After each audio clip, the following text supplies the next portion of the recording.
వీటలాపురం అనే గ్రామంలో ఒక పాత బంగ్లా ఉంటుంది. ఆ బంగ్లాలో ఎన్నో సంవత్సరాలుగా ఎవరూ నివసించడం లేదు. ఊర్లో అందరూ ఆ ఇంటిని శాపగ్రస్తమైందని భావిస్తారు. కథానాయకుడు రఘు అన్వేషణల మీద మక్కువ కలిగిన వ్యక్తి తన స్నేహితులతో కలిసి ఆ ఇంటి గురించి తెలుసుకోవాలని నిర్ణయించుకుంటాడు. చీకటిగా ఉండే రాత్రి, గాలిలో కొట్టుకుపోయే ఆకు శబ్దాలు, పిచ్చుకలు అరవటం. పాత బంగ్లా ముందు నిలుచున్న రఘు మరియు అతని స్నేహితులు ఇంటికి దగ్గరగా వెళ్తున్నప్పుడు బోర్ల చప్పుళ్ళు, తలుపు చప్పుళ్ళు మరియు ఎక్కడో దూరంగా కుక్కలు మొరగడం. రఘు, నాయనా, ఈ ఊరి బంగ్లా గురించి ఎన్ని కథలు చెప్పినా అసలు సత్యం ఏంటో చూడాలి. రఘు, ఇది మంచి ఆలోచన. అందరూ ఈ ఇంటిని దెయ్యాల బంగ్లా అంటున్నారు. వీణ, పగలు అందరం సాహసులు, రాత్రి ఎందుకంత భయపడిపోతాం? అజయ్, అయితే తలుపు తెరవండి. చూస్తే కాని తెలుస్తుందా? రఘు తలుపు నెమ్మదిగా తెరుస్తాడు. చీకట్లోంచి గాలి తాకిడితో ఓ అరుపు వినిపిస్తుంది. అందరూ ఒక్కసారిగా ఆగిపోతారు.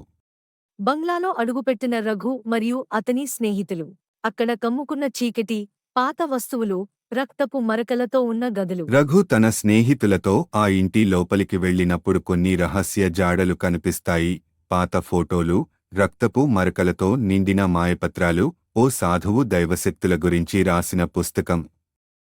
వారిలో ఒకరు పుస్తకాన్ని తాకగానే విచిత్రమైన సంఘటనలు మొదలవుతాయి. ఎపిసోడ్: డైరీ తెరిచిన వెంటనే విచిత్రమైన శబ్దాలు వినిపించడం. గదులన్నింటిలోనూ చలనాలు మొదలవడం. రోజు రాత్రి రఘు గదిలో ఏదో తెలియని శబ్దం వస్తుంది. అతనికి ఏదో ఆకారాన్ని చూస్తానని అనిపిస్తుంది. మరోవైపు అతని స్నేహితులు కలలో విచిత్రమైన ఆకృతులను చూస్తారు. ఆ బంగ్లా చరిత్రను తెలుసుకోవాలని రఘు తపన పడతాడు. రఘు గ్రామ పెద్దతో చర్చ. ఆ ఇంటి చరిత్ర, బ్రాహ్మణ కుటుంబం దుర్గతం గురించి. రఘు ఆ కుటుంబం శాపం ఎందుకు పడిందో తెలుసుకోవడం. ఆ బంగ్లాలో ఉన్న శక్తులు ఇప్పటికీ శాంతించకపోవడంపై క్లారిటీ. రఘు ఆ శక్తుల్ని శాంతింపజేసే మార్గం వెతుకుతాడనే నిర్ణయం. కాని రాత్రిపూట ఆ ఇంటి నుంచి వచ్చిన అర్థం కాని శబ్దాలు మరింత ఉత్కంఠ రేపడం. కథ యొక్క క్లైమాక్స్, అంత్య ఘట్టాలకు నా ఛానల్ని సబ్స్క్రైబ్ చేసుకోండి. లైక్ చేయండి, షేర్ చేయండి, కామెంట్ చేయండి.